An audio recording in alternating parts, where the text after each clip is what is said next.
All right.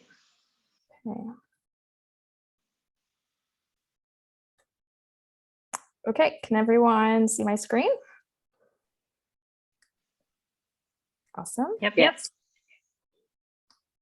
All right, well, let's go ahead and get started here. And then if people come on in, Carolyn, you can see that and we'll get started here. Just a couple of Zoom housekeeping. Like we said, if you want to take the time to rename yourself, you can do so by clicking the three dots on the right-hand side of your video screen with your name and your pronouns. Also, we're just asking for people to stay muted when you are not speaking, and to see live captions, you just hit the live transcript show subtitle,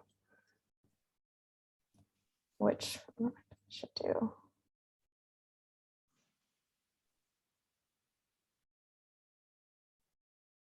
And yes, everybody will get, there will be a recording of this, as Carolina mentioned, that will be sent out to participants who registered for the Zoom.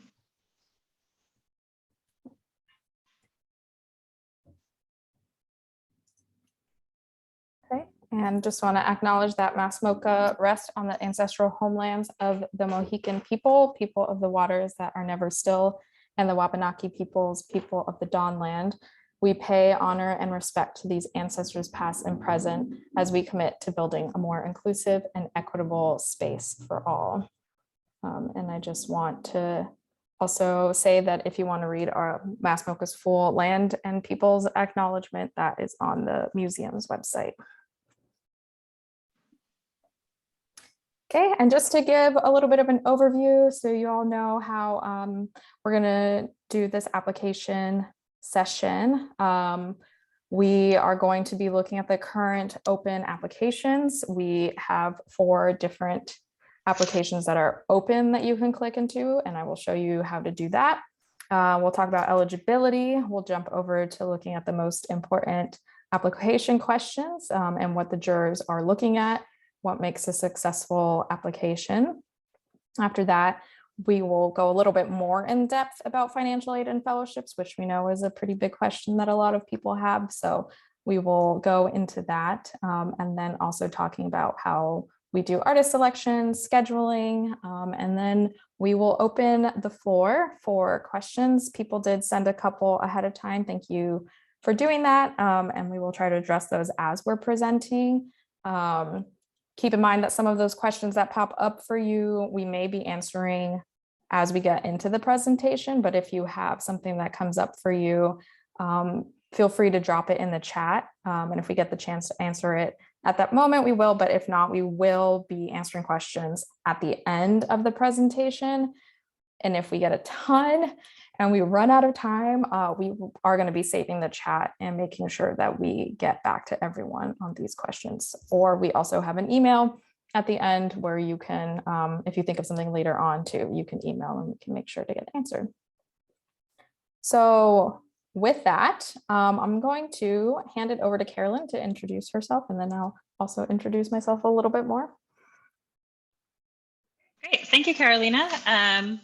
Just to confuse you all, we have a very similar name, but I'm Carolyn Clayton, and I've been working at MASS MoCA for about 5 years now with the Assets for Artists department, which is the department of MASS MoCA that runs the Studios at MASS MoCA Artist Residency program, which is why you're all here today.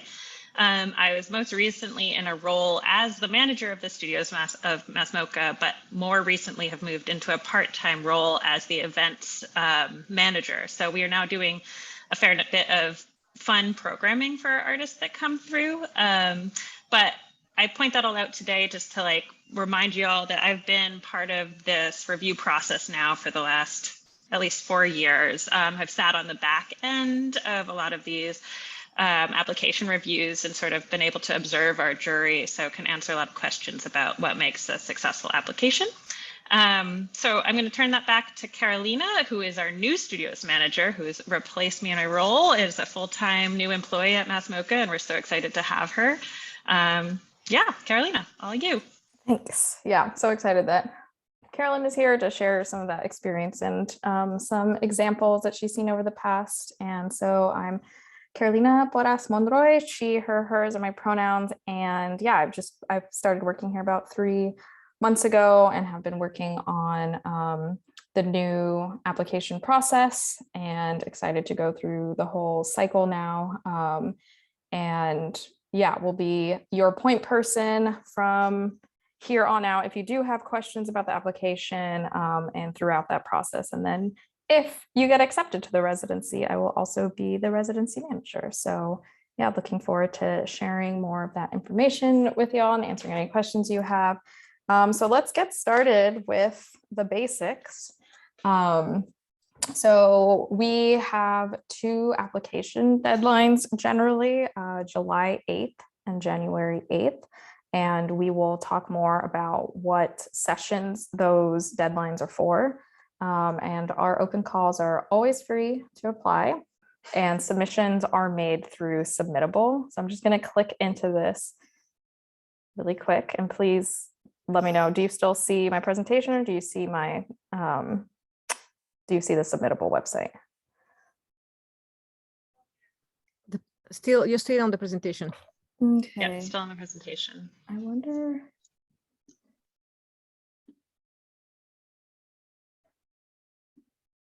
It might be because of, oh, there you go. Okay. Yeah.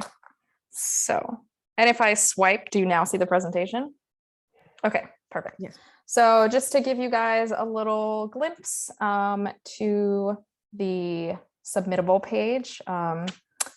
So you need to make a login, and if you've applied for other things using Submittable, you already have a login, and then it kind of automates putting some of your information down. So just to show you what it looks like when you look at the MASS MoCA Submittable page, you will see 4 applications, and we're going to go more in depth into each of these. So we have our early application, general app, we have the Aplicación General, which is in Spanish, and the alumni application.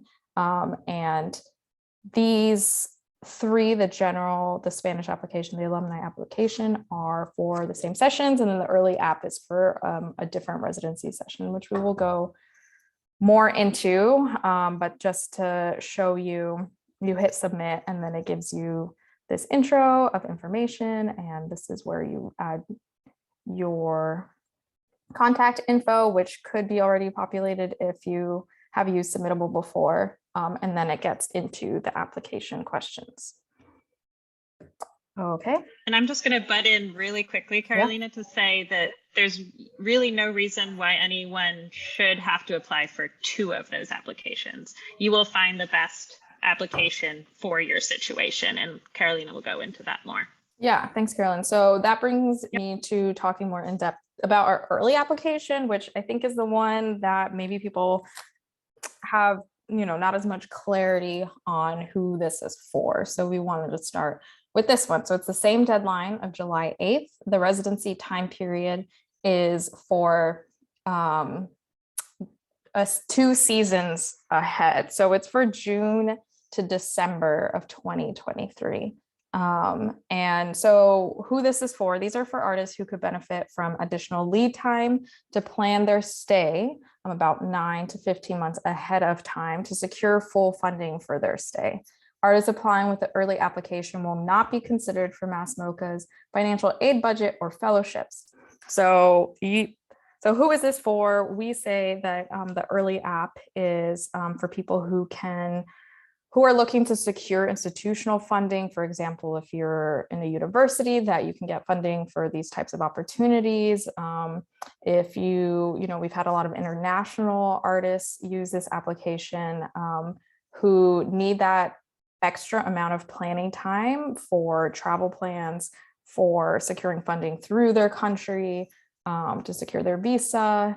So it's people who apply through the early app should be prepared to pay the full amount of their stay. And we encourage folks to do that if they have that type of opportunity open to them, and they're pretty sure that they are going to get this grant through an arts cultural institution, and just need that extra time to know that they have this opportunity to plan for that funding.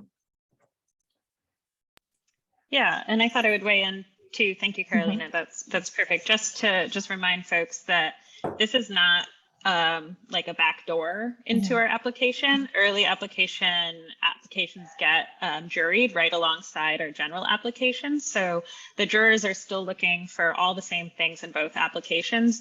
This is just really for someone who is pretty certain that they are going to be able to fully fund their stay. So you might be an artist who's like, oh, I've got a good chunk of savings. Maybe I'll spend it on this residency. I would actually recommend that kind of person apply to a general application for the chance of getting some a subsidized residency, because we do offer financial aid. Like, don't spend your whole savings on it. But if you're somebody who has plenty of savings and they're happy to do that, that's fine. Or if you're somebody who's like pretty certain that they can get academic funding or some other kind of funding, that's great. If you're somebody who wants to apply to 5 grants to piece it together and you're not quite sure you're going to get those grants because they're really competitive, I would say this application is not for you. I hope that makes sense, and we can answer more questions about that later. Yeah, thanks, Carolyn. Yeah, so just again, this is going to be a season after the general application. So the general application is for residencies January through May 2023, early application June through December. So you're basically applying a couple seasons ahead of time to make sure you have that time to secure all that funding. So I'll talk more about the general application because the majority of you will probably be applying through this one. So same deadline of July 8th, and the residency time period is winter, spring of 2023. Financial aid, there are various options available, and we will go more into that in the later part of this presentation about the different fellowships and financial aid available. So it's about 3 to 9 months out from the award period. You can opt in to be considered for financial aid. And this app is available in English and Spanish. And like I showed you from our submittable page, there are 2 different applications for English and Spanish.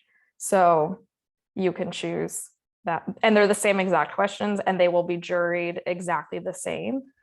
So just to let you know, though, you'd have to submit it through this other application.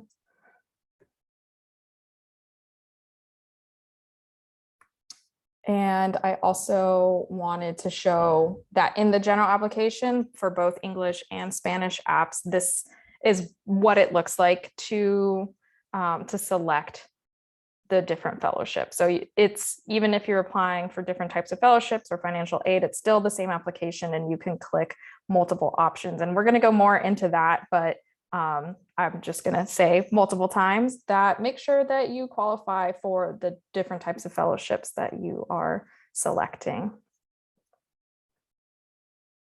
Okay, do you want to add anything about the general app, Carolyn? Yeah, just to piggyback off of the make sure you select what you're eligible for. Everyone who's applying could possibly be eligible for the general application. Other ones are fairly specific, so make sure you do your research about that. But yeah, and don't select them all. There is no way you can select them all. Okay, and then the alumni app, same residency time period as the general app, same deadline. We have specific alumni financial rate. And this is specifically for Studios alumni. And we just want to make a note in case you've participated in any of our workshop and residence program, that is not considered to be a Studios alumni. If you've gone through a residency program before, this is for you. And it's a special and simplified application, so you don't have to go through all the same questions. We only reserve a few alumni spots each season, and acceptance is not guaranteed. And alumni are not eligible for residency fellowships or reduced financial aid beyond the standard alumni rate, which we will give you those numbers as we go into the presentation. And I also just want to point out, Carolina, that this is the first time that we are doing the alumni application this way, which is a separate application just for alumni, and we have some special alumni spots. Before, you would have to apply through a whole general pool and be juried against the general pool. In this case, we're looking for alumni who are really excited to come back, and if we have spots, we will be jurying alumni against each other for those available spots. Mhm. Okay, I will toss it over to Carolyn to talk about eligibility. All right. Okay, so we welcome applications from artists in all career stages, all income levels, and disciplines. So we take all types of artists, visual artists and writers, painters, sculptors, installation artists, fiber artists, printmakers, performers, designers, photographers, filmmakers. You might have noticed I skipped writers there because we sort of separate things into visual arts and writing applications as far as our juries, and we'll go into that a little bit later. One thing we are looking for is that even though all artists are eligible, we want to see that you guys have done your research about what our program can offer and what our spaces and facilities are like, and making sure you self-select that this is a residency that is going to work for you and work for your practice. Our residency requires that your practice allows you to work somewhat quietly. We have pretty close studios, so nothing's super soundproof, and we have writers and visual artists in residence at the same time. So we discourage playing music out loud. We discourage power tool use. It's not impossible, but it might mean you need to come in after the rest of your residents are asleep if you want to be running a jigsaw, and you need to bring that on your own because we don't have those facilities. So we will link to our facilities page later and you can see what we have, but in general, just make sure that this residency is going to be suitable for you. And we've seen artists of all disciplines apply and use those limitations also to their advantage. We get sculptors and installation artists all the time, even though we don't have sculpture-specific facilities who choose to work within the format that we provide and bring the materials that they need. All right, thanks, Carolina. Next slide. Okay, so we're going to go into the questions on the application. And if Carolina can go to that link, I'll sort of overview everything that's on the application. But then we're going to go into the 4 specific, like most important questions on the application. But we have this wonderful new section of our website that's new this year. assetsforartists.org/applications-questions. And it goes into a detailed description of everything that's on our application, why we ask it, and how to properly answer that section. So as you can see, as Carolina scrolls through it, like there's a lot of just demographic information and logistical information that you're going to be filling out as well. But for the sake of this info session today, we're just going to go into the 4 main questions. And again, we'll take questions at the end about these. Okay, great. Okay, so the first question, sorry, I am admitting people on the back end as well. I can admit people because I can see it popping. Oh, you can. Okay, perfect. Great. Appreciate that, Carolina. Okay, so the first important question is your artistic information. And those of you who have applied in the past, this looks a little bit different this year. So there are a couple chances in the submittable application that have a narrative writing section. This is the first one. It's your artistic information, and it's where we ask you to tell us about yourself as an artist. This is a 200-word narrative response. So it's sort of a short paragraph about you. So let us know, what do you want us to know about you and your creative practice? Feel free to briefly highlight a project that you found successful, what you feel is notable about your artistic journey, and or what you are currently excited about or driven by. So this is really your chance to write a casual artist statement. We chose not to call it an artist statement because we are really looking for you to be real with us and tell us, like, what drives you as an artist? What's exciting to you right now?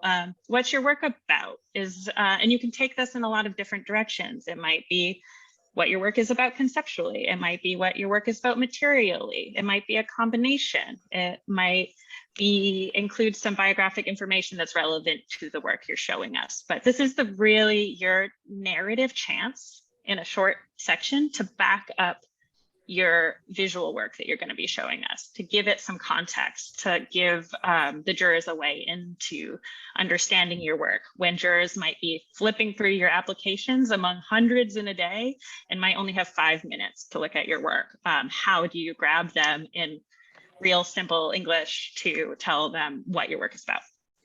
Or Spanish. Or Spanish, sorry.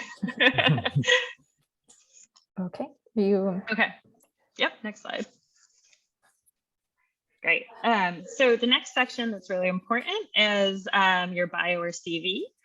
We require you upload something, but this document, again, is presented this year in a much more casual way. We don't require that you have a CV or resume. So this is sort of a loose interpretation of what you might have to tell us about your accomplishments as an artist, your education or self-taught direction as an artist, to tell us what projects you might be working on that are related to the arts. And you can kind of interpret this document however you'd like. We require 3 pages, or so not require 3 pages, we cut it off at 3 pages, so please don't give us more than 3 pages. If you have a very traditional artist resume or CV that it shows your education and your solo shows and your group shows, that's totally fine. You can just give us that.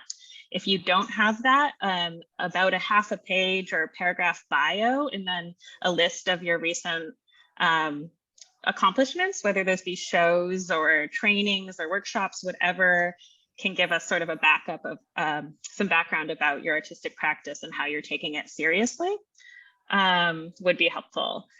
This could also be a combination document. So you might have a traditional CV, but this is a chance to give us a little bit more biographical information that didn't fit into your artistic info section. You can tell us like where you're from if that's relevant, and anything that's relevant there to your practice, but you don't absolutely need a bio. Please don't give us a 3-page narrative life story. I would say if you are going in the bio direction, to do like a half-page narrative at most, but usually a short paragraph will do. Okay. Okay, work samples, probably what most people are waiting to hear about. So this is by far the most important part of your application, followed by that artistic info. So you have a couple of options here, and it's not going to be sort of one way fits all practices. So it's gonna vary depending on what kind of artist you are, what kind of work you make, how you document your work, and we try to give you as many options as we can in sort of a loose format where you can show us your best work. So there's sort of 2 main ways you can show us work. So one is to attach up to 10 numbered slides or JPEGs and/or writing samples for writing applications. And forgive me, I have a little less experience on the writing side of things, but it kind of follows the same format. So you want to be showing us your best work, especially work that relates directly to any proposed residency goals. I know that's written there, but I'm going to go into that a little bit more later, because I think it depends on what type of artist you are, whether you're showing us work that you're going to be making while you're here or not. Individual files should be less than 2 megabytes if possible. Titles and brief descriptions should be included in a separate sample work sample inventory. So that's one way to do the application: 10 images and then a work sample inventory. I've seen people put together a work sample inventory that has a thumbnail of each image next to that short description. That's a really nice and easy way to see that work. And the work descriptions can be as simple as like title, dimensions, material. We're not strict about what that information is, but it can be like a little backstory about the work that we're looking at. I've also seen people in their work sample inventory do a couple sentence description of a piece. I would say that this type of application works very well for 2D artists like painters or printmakers, or work that can be sort of understood in a 1 image to 1 image format. Like if you're a painter, say a full image of a painting and then a detail, or say an installation shot of a show and then a couple paintings and then a detail could work really well for you. A lot of artists don't fit into that kind of format. So that's kind of where that we offer another alternative to how you can put together an application. So in lieu of the 10 numbered separate images, you are welcome to compile your entire image and work sample into one PDF. So that would be making one document that includes your images and your descriptions. And there's so many different ways to do this. This could be a PDF that has a running list of images and then the information. But some of the most successful applications I've seen in this format come from, I would say, installation artists, video artists and filmmakers. This also works very well for you. I'll go into that more in a moment. But this kind of PDF format gives artists just a little bit more freedom around the number of images and the way the images are presented. So it takes some work to put together to make something nicely designed that is going to capture the attention of the jurors. But if you are an installation artist, you might choose to do 10 projects, and each page of the PDF is a different project. This is just one example. And maybe the page has 3 shots, like a full shot and some details on one page. And then it might even on that one page have the inventory information and a short description as well. So I've seen artists do that where each page is a different project.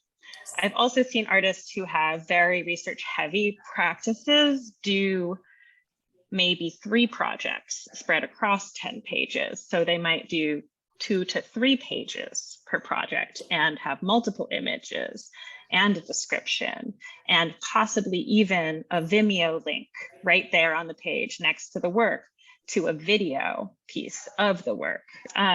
So I've seen that work very well for filmmakers, actually. I'd encourage those of you who work in video or film to present in this type of way. I've seen very successful video applications where someone does a screenshot of each piece, a description, and a Vimeo link.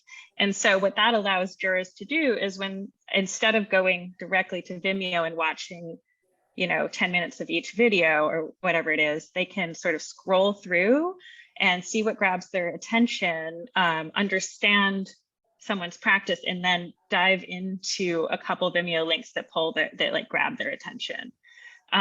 So this is not a one format fits all. This is really particular to the type of artist you are. And I'd be happy to answer more of these questions later on, but just know that we're not so strict behind the scenes that we're counting the number of images unless you do it in that 10 image format. That being said, please don't send us a 20-page PDF. Still try to fit within that sort of 10 or less project number.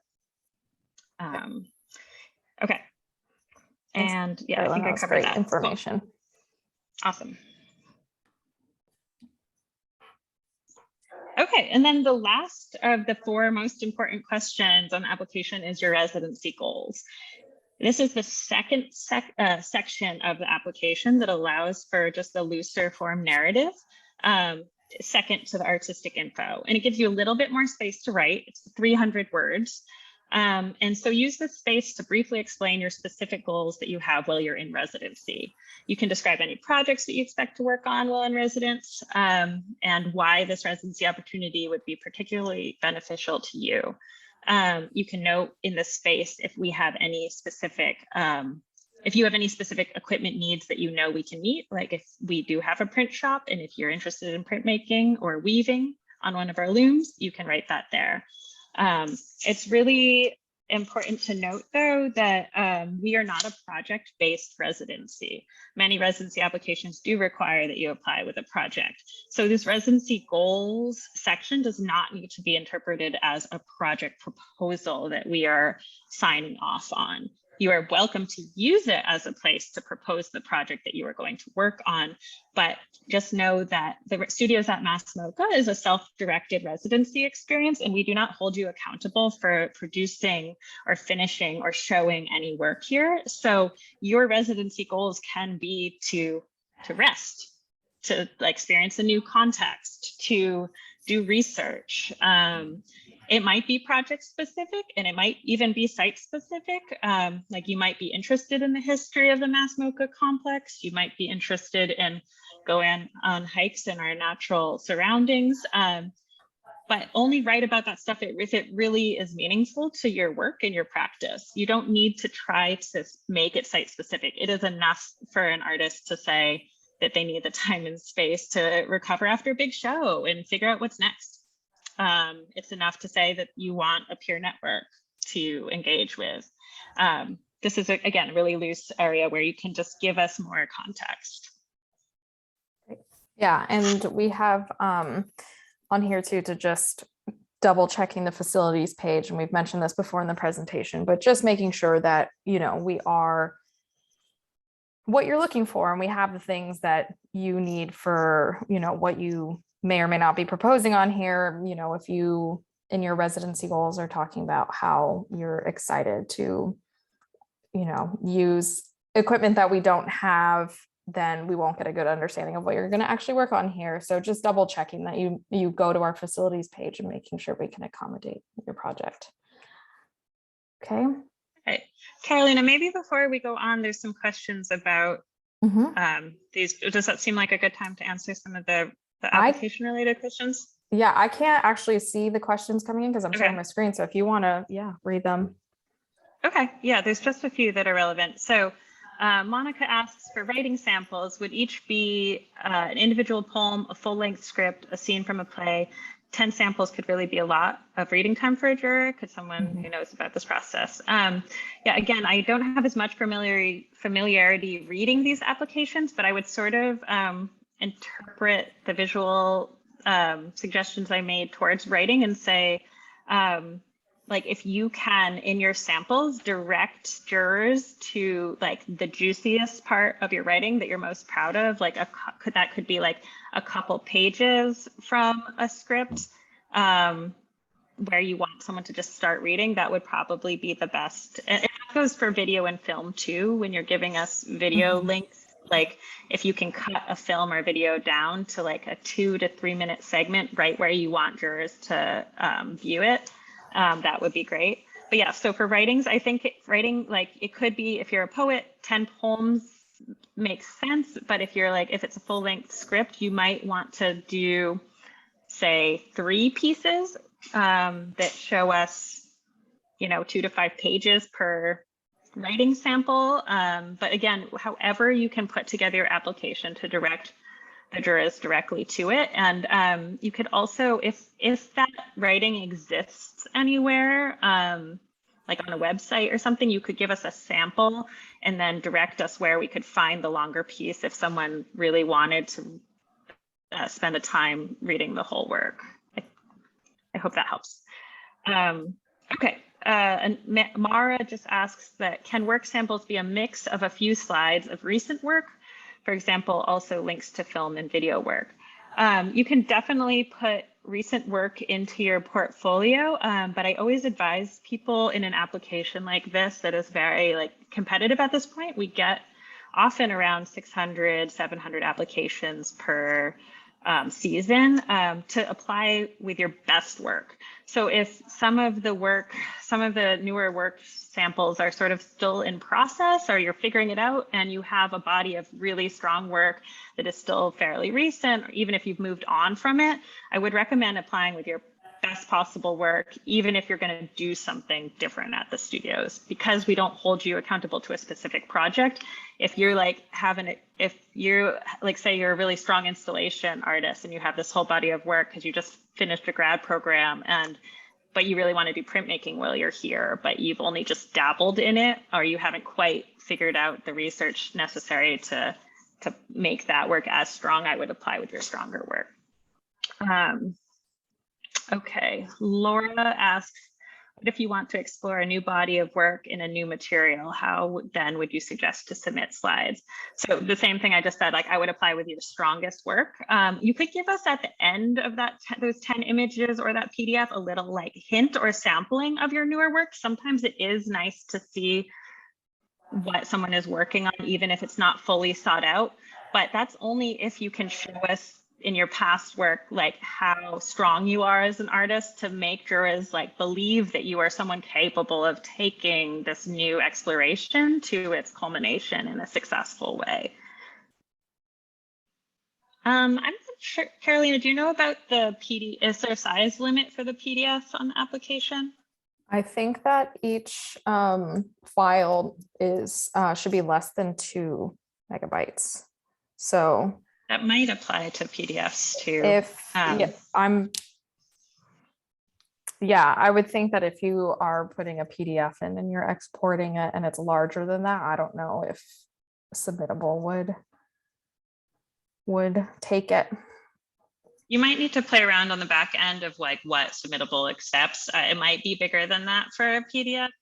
And I apologize to not know this answer off the top of my head, but you can likely download your PDF at a little less high quality and have the images still be high enough quality to read on a screen.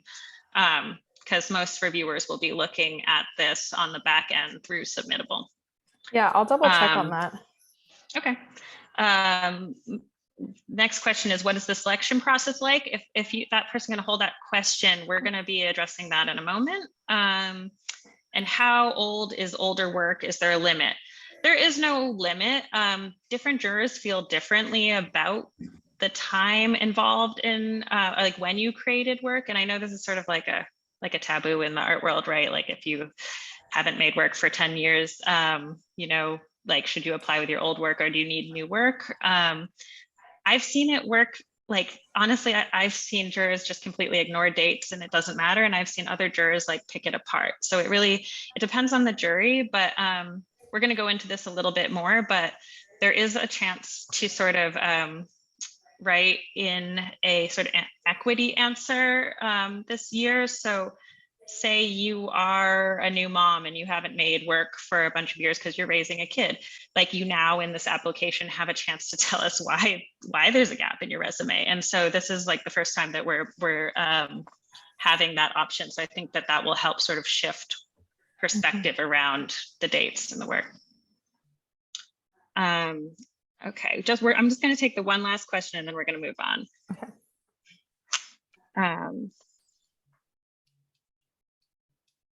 One second. So this person's wondering what would you recommend if you have made a recent shift in your practice and the new work is also strong, you think, but it's very different from the old work? Should the work samples be consistent, coherent, following one thread of thought? I have seen jurors really like to have coherent and consensus in a portfolio.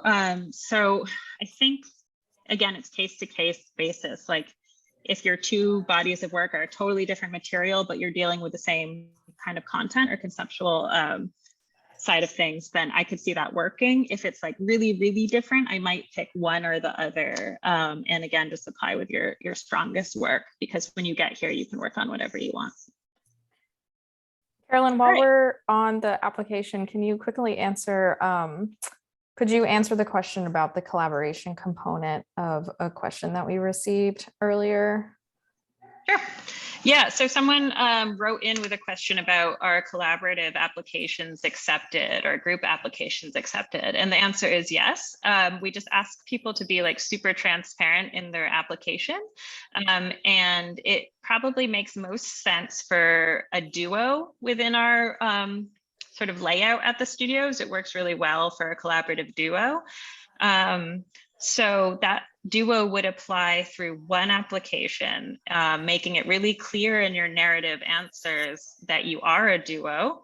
And also, even in your narrative answers, it would be really helpful on our end to know like some of the information about your needs as a duo in the residency. And we would get more into this as you got accepted. But if you are a couple and you're sharing a bedroom, that's really helpful to know, and how we can place people. If you're not a couple and you need 2 separate bedrooms, that's also really good to know. So sort of those logistics are helpful on the back end.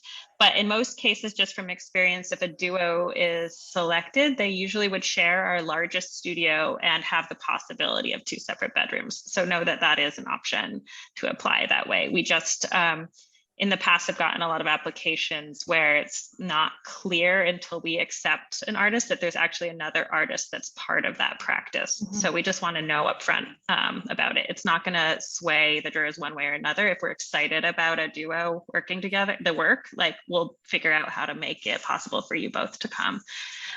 Anything larger than a duo might be hard at the studios at MASS MoCA. It's not impossible, but it just might be a stretch. So you might want to reach out to our email at the end of this if that's something you're looking into.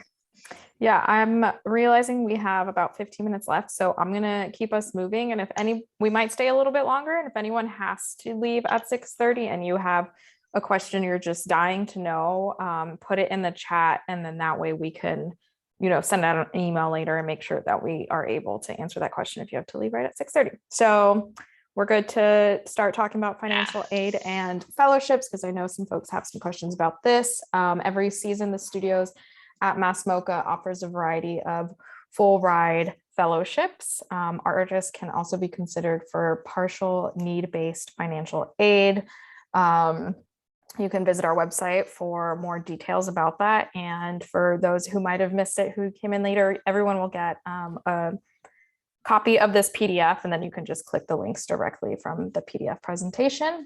So let's take a look at what is going to be offered this season for fellowships. Well, I guess before we do that, let's talk about the residency fees a little bit more and just the general financial aid that we have. So the studios at MASS MoCA has a subsidized rate of $650 per week. That is without any financial aid. Our costs are $850 per week.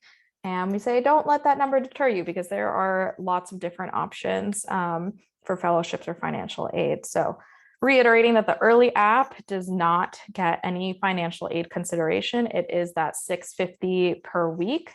Again, that is for folks who can secure grant funding through universities, institutions, cultural councils, their countries, artist support. If you can pay, great. This helps other artists who are unable to pay to have financial aid. If you are still pretty secure in funding and you want to apply through the general app, you can. For that season, it's there is a place for to say, like, I can pay all of it, or you say I only want to be considered if I can get some kind of financial aid or fellowship. So there's a place on there for that. So the general app, if excluding fellowships, which is either a free residency or free and stipended, you get a stipend as well for some of them. Artists who get accepted, who say they want some type of financial aid, typically pay between $200 to $450 a week, depending on their needs. And this is when answering the financial aid questions comes in, and that's where we take that into consideration. And I'll give a preview of those questions, and that's how we decide like what in that range we are offering to artists who get accepted. And then this is our different alumni rates for the residency. So $400 for a 4-week plus residency, $430 per week for a 3-week residency, and $450 for a 2-week.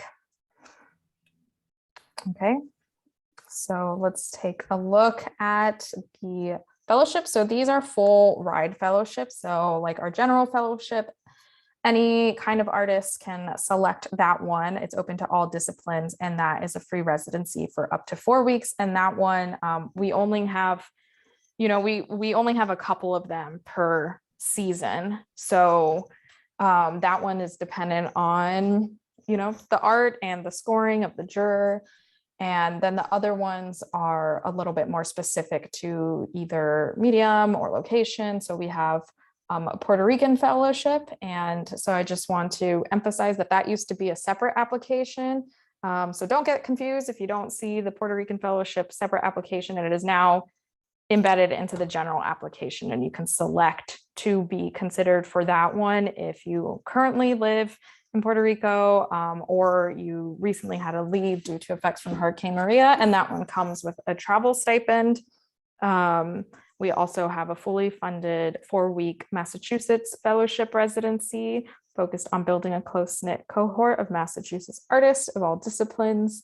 We have a fully funded residency for Black or Indigenous artists/writers for up to a 4-week fully funded residency, and an Oregon Visual Artist Fellowship that awards 2 visual artists from the state of Oregon free residency and the stipend. So you can see why we say you can't select all of the fellowships. You can't possibly qualify for all of them. So just make sure that what you're selecting is what you can qualify for.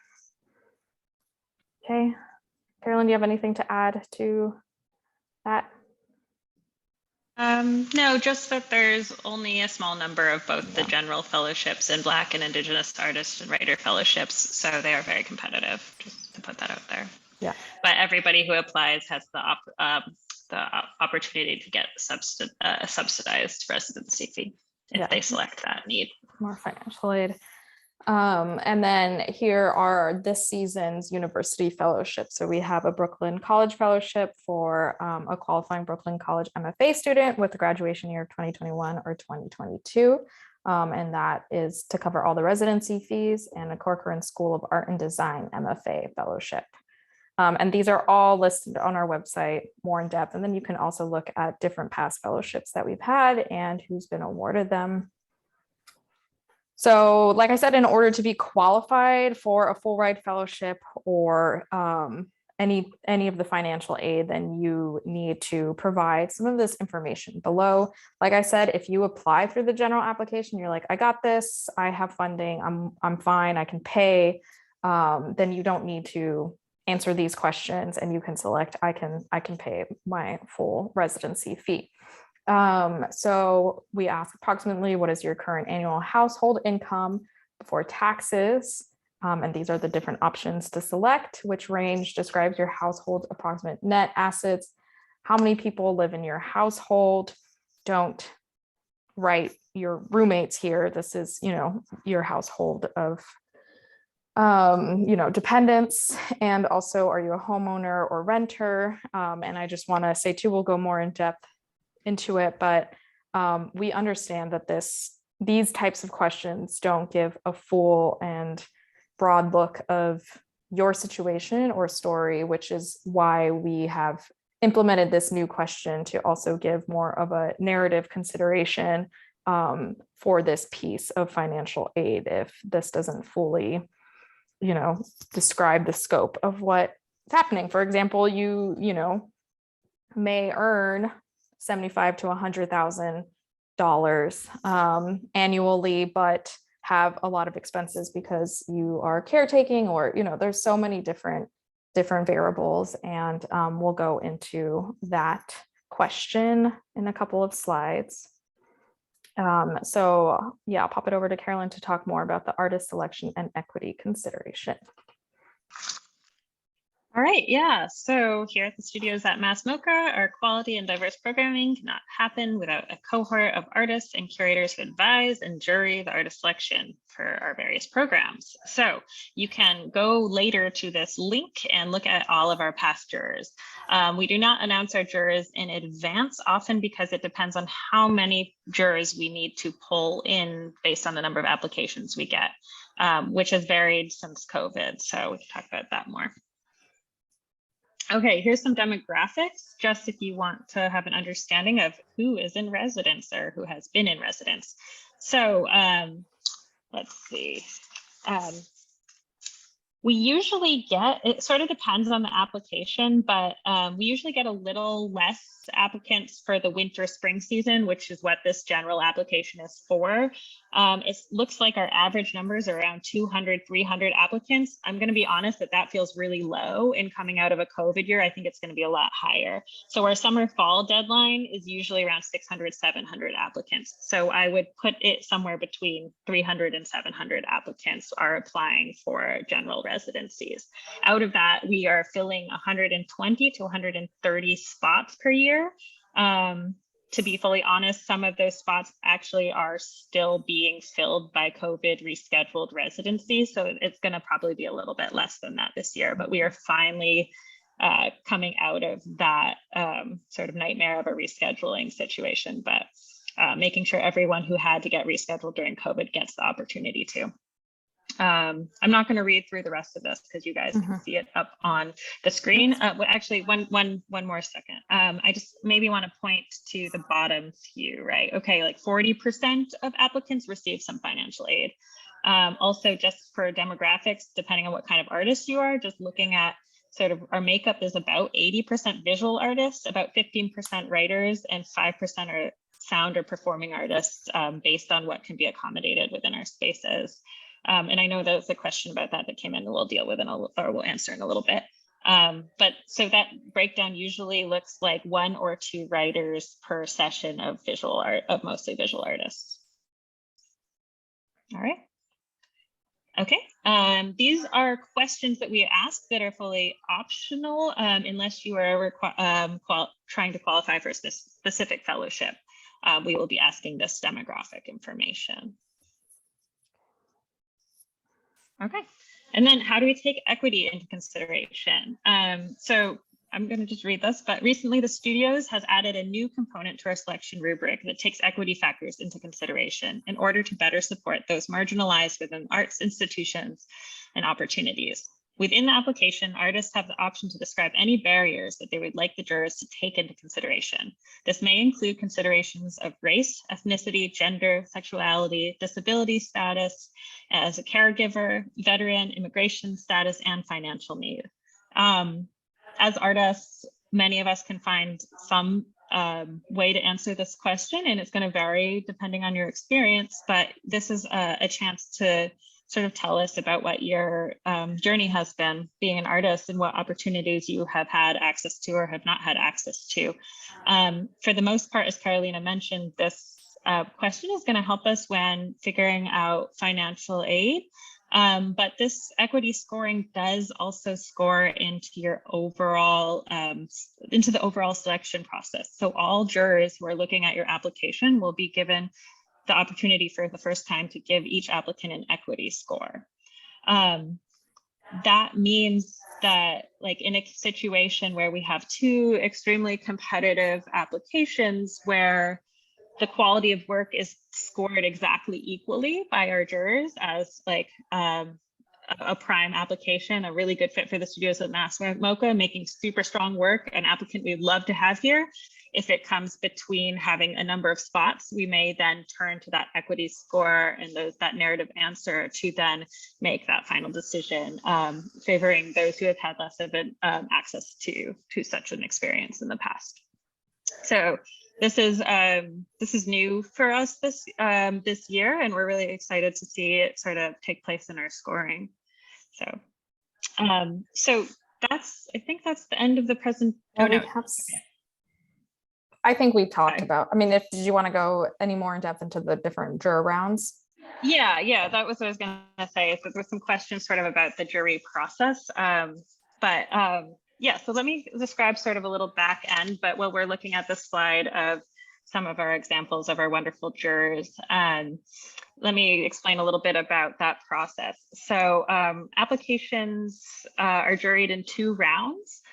And the first round, we have a separate jury, and that jury all reviews the applications privately on the back end. When I say the back end of submittable, what they're seeing is just your application questions. So we assign each juror a certain number of applicants to look at, and every person who applied will be reviewed by at least 2 jurors, if not more.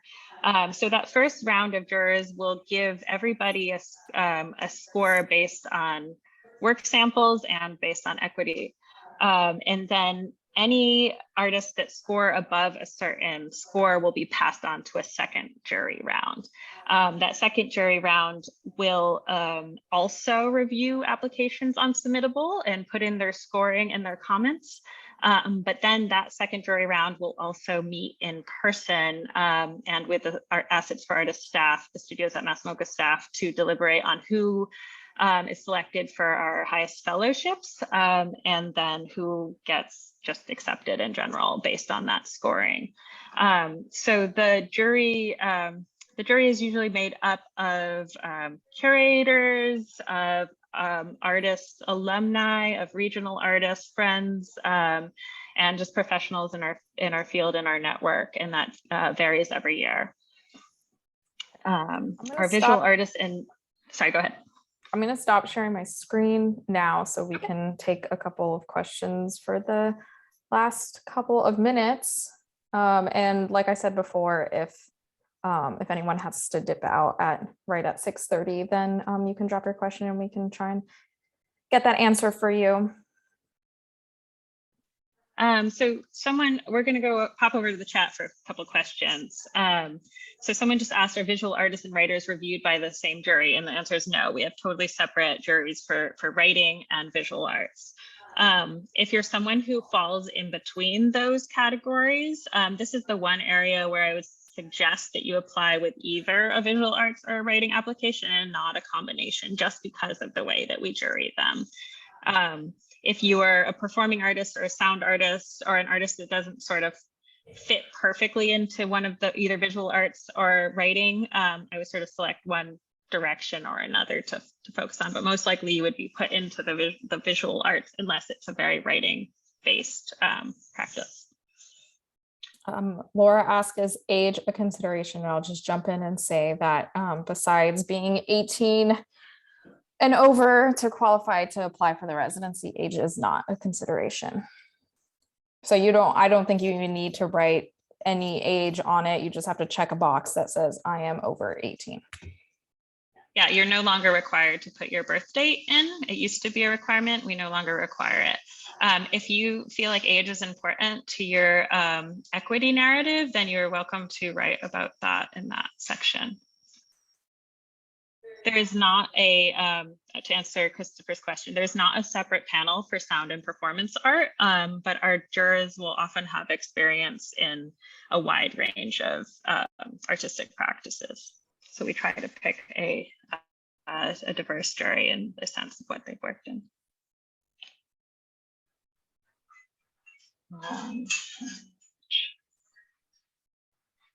And we can open up the floor to anyone who would like to ask us a question over with your real voice.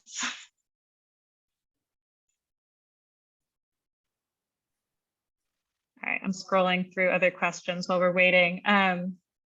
Unfortunately, we can't tell you what the point breakdown is. It sort of varies depending on the number of applicants we get, and looking at how folks are scored on the back end, we might decide to break it off at a 3.5 or a 4, and that's sort of irrelevant to it just depends on how artists are scored compared to each other.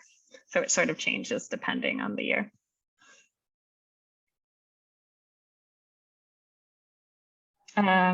Let's see. Catherine asked, if your application doesn't make it past the first round, will you be notified? If your application doesn't make it past the first round, you will get a notification along with everybody else. So you would get you wouldn't be accepted to the program. So it would come out at the same time as acceptance letters. If you don't get accepted this first round, I'd like to encourage everyone to keep applying. I've seen some people apply to the studios at MASS MoCA 3, 4, 5 times, and then eventually get in. Jurors do take note of that. Even though the jury changes, there's usually some people who are repeats year after year or every other year, and who notice a trend in similar applications. And in that first round of applications, or the first round of jurors, there's Assets for Artists staff are also part of that jury. So the staff will at least take notice of somebody who's applied again.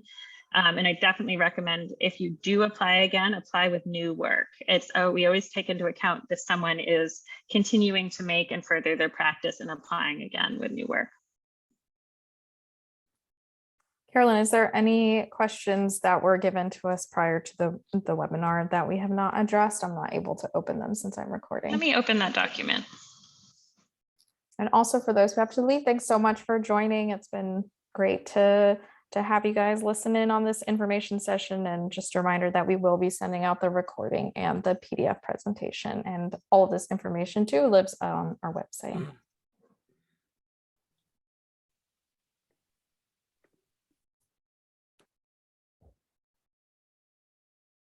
There's somebody who asked, if we do art in several disciplines like painting and sculpting and fiber arts, is it best to only apply with one or multiple? And again, that depends on your practice, but in general, having a cohesive portfolio is definitely admired by our jurors, but that doesn't mean that it can still be cohesive while working across multiple mediums, and it might just be the content or conceptual nature of the work.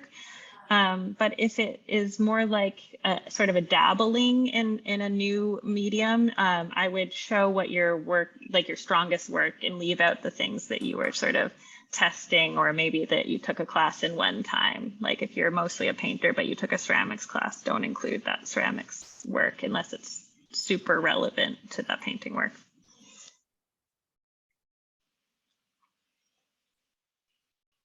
I'm trying to scan back through other questions. Oh, there was one that came in a little while ago about a collaborative duo.